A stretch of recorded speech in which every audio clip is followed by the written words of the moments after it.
आज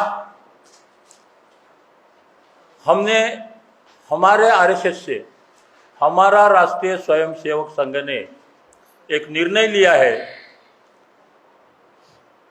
कि इस लोकसभा चुनाव में जो मोदी जी दावा आज कर रहे हैं बीजेपी 400 पार, वो 400 पार को कैसा रोक सकते, इसका मंथन हमारे राष्ट्रीय स्वयंसेवक संघ ने किया और ये निर्णय लिया है कि इस चुनाव में बीजेपी को हराना है, देश को बचाना है, संविधान को बचाना है।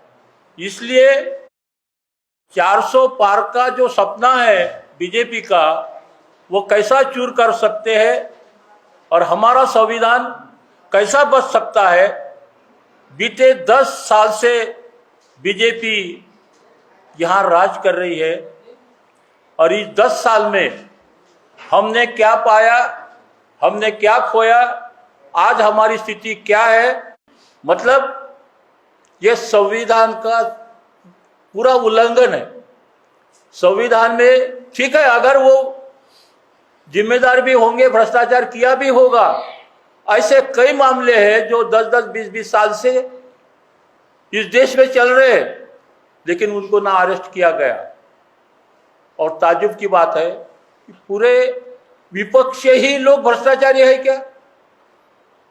बीजेपी का आज तक एक भी लोक प्रतिनिधि हो, आमदार हो, खासदार हो, मंत्री हो, उसके ऊपर एक भी केस नहीं है। ऐसी स्थिति में संविधान बचाना हो तो हमें ये बीजेपी को हटाने के लिए इंडिया गठबंधन को ही वोट देना जरूरी है।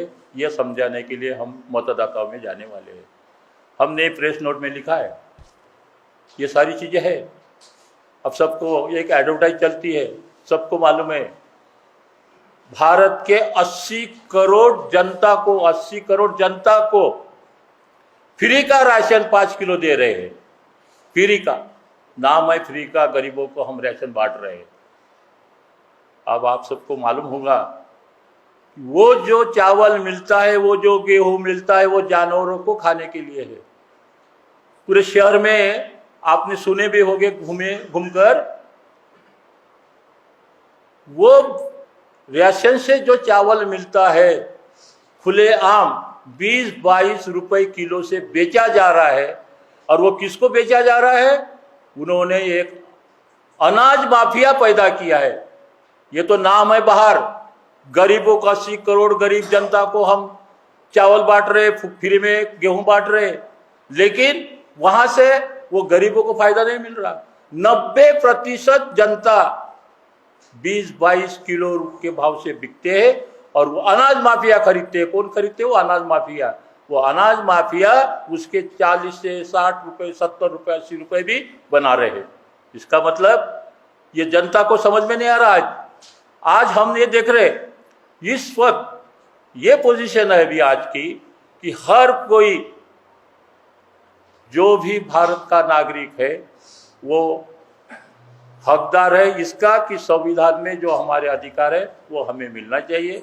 और इसीलिए हमने महाविकास आघाड़ी महाराष्ट्र में और पूरे देश में जो इंडिया गठबंधन बना है उसको समर्थन देने के लिए हम आपके सामने आए हैं। और समर्थन बोले तो खुलेआम ये समर्थन तो है ही, लेकिन मैंने पहले कहा है कि वोटरों को हम जागरूक करने वाले हैं। आरएसएस पॉलिटिकल विंग नहीं है, ये एक सामाजिक और सांस्कृतिक संगठन है। इस देश में एक ही आरएसएस है और वो हम हैं। ये हमारा खुलेआम दावा है। इसके अंदर किसी को ऑब्जेक्शन होगा तो उनको बोलो कि कागज़ ला के उनको दिखा दें। पहली चीज़, ये विषय से हटके था। इलेक्शन में क्यों हमारी मजबूरी है कि इस बार हम किसी एक ऐसे संगठन का साथ दें, ऐसे गठबंधन का साथ दें जो संविधान के स्वरूप में चलने की ताकत रखता हो। हम हर उस व्यक्ति के, उस कैंडिडेट के विरोध में काम करेंगे जो संविधान के विरोध में कहीं ना कहीं हमको नजर आ रहा है। इंडिया गठबंधन हमारे लिए एक बड़ा स्वरूप लेकर सामने आया है इसलिए हमको लगता है कि बीजेपी को रोकने के लिए इंडिया गठबंधन के साथ हमने मिलकर काम करना चाहिए। हमारी आरएसएस आज तकरीबन 2.5 लाख प्लस कैडर के साथ में इस इंडिया में मौजूद है और हम हमारे कैडर्स को हमने साफ आदेश दिया हुआ है कि हर उस व्यक्ति का हम साथ देंगे जो कहीं ना कहीं उन मनुवादी विचारधारा के विरोध में काम करने की क्षमता रखता हो। हमारे लिए कांग्रेस, शिवसेना, राष्ट्रवादी, तृणमूल कांग्रेस, आप कोई मैटर नहीं करता। हमारे लिए वो मैटर करता है जो उनकी गलत नीतियों को रोकने की ताकत रखता हो और इस उद्देश्य से हम किसी भी प्रकार से पॉलिटिकली हम इन्वॉल्वमेंट नहीं होगा। आरएसएस जो कैडर बेस है वो ज़मीनी लेवल पे काम करेगा। हम किसी भी चुनाव प्रचार सभा का हिस्सा नहीं होंगे। हमारा समर्थन जरूर है, हम वोटर्स को उनके तरफ डाइवर्ट करने की बात करेंगे, लेकिन चुनावी सभाओं में हम किसी पार्टी विशेष का प्रचार प्रसार नहीं करेंगे, क्योंकि आज की परिस्थिति जो गुरुजी ने बताया कि जिस देश में 80 करोड़ गरीब लोग रहते हो वो देश विकसित हो गया है, ऐसा माननीय प्रधानमंत्री जी टीवी पे आके बोल रहे हैं। ये तो मेरे लिए बहुत सोचने वाली बात है कि जिस आदमी का 80% शरीर खराब हो चुका हो और हम उसको पहलवान मानते हैं। इसी तरह से बात हो रही है कि जो देश विकास की गंगा बहा रहा है तो 80 करोड़ लोग भूखे क्यों मर रहे हैं, क्यों उनको चावल अनाज के लेने पड़ रहे हैं, क्यों उनको शक्कर और तेल के लिए लाइन लगा के खड़े होना पड़ रहा है। यहाँ पर जो एक प्रोपेगेंडा किया जा रहा है, मैं क्योंकि मीडिया से हूँ, मीडिया आप लोग मेरे मीडिया के साथी हैं, मैं किसी भी प्रकार से मीडिया के विषय में गलत बोलने पर यकीन नहीं रखता। मीडिया समाज का आईना है, बस उसको सच दिखाने की आदत हो जानी चाहिए। आज टीवी और बाकी जो माध्यमों से जिस तरह से एक पक्ष को सत्ता में वापस लाने की कोशिश हो रही है और उसका नतीजा है 400, 500, 700 की जरूरत उनको नहीं है। ये सिर्फ और सिर्फ वोटरों को भ्रमित करने के लिए उन्होंने नए नए फॉर्मूले लाए हैं और वो उस पर काम कर रहे हैं। तो हमारा खुला समर्थन, जो भी संवैधानिक रूप से पार्टियां काम कर रही है उनके कैंडिडेट को हमारा समर्थन होगा। हम इंडिया गठबंधन को अपना समर्थन खुला तौर पे जाहिर कर रहे हैं, क्योंकि कहीं ना कहीं उनके तरफ से हमको इस बात का अंदेशा है कि ये संविधान के लिए काम करने की आज भी थोड़ी बहुत क्षमता रखते हैं। पुराना क्या हुआ है इस पर फिलहाल अभी हम लोग कोई विचार मंथन करने के मूड में नहीं है। आने वाले समय में हमको क्या रणनीति के तहत में आने वाले चुनाव में बीजेपी को रोककर हमारे गठबंधन को, जो हमारे लिए संवैधानिक रूप से काम करने की क्षमता रखता हो, उसको जिताना हमारा मकसद है। संविधान को बचाने की जो बात करेंगे, डॉक्टर बाबा साहब अम्बेडकर द्वारा रचित इस देश के अंदर शांति प्रिय तरीके से देश को चलाने का जो मंत्र है संविधान, जो आज बीजेपी संविधान को बदल, उन्हीं के एक खासदार ने कहा है कि 400 सीटें आने के बाद में हम संविधान को बदलने की प्लानिंग कर रहे हैं। हम नहीं बोल रहे हैं, उन्होंने कहा। अब अगर उनको हमको रोकना है तो हमको कहीं ना कहीं दूसरे के साथ में खड़े होना जरूरी है, क्योंकि हम ताकतवर उसको बनाएंगे तभी हम इनको रोक पाएंगे। तो हम किसी गठबंधन का समर्थन करने का मतलब ये नहीं है कि हम उनकी बाकी नीतियों का समर्थन कर रहे हैं। हम सिर्फ बीजेपी की गलत नीतियों को रोकने के लिए इस मूवमेंट का साथ दे रहे हैं।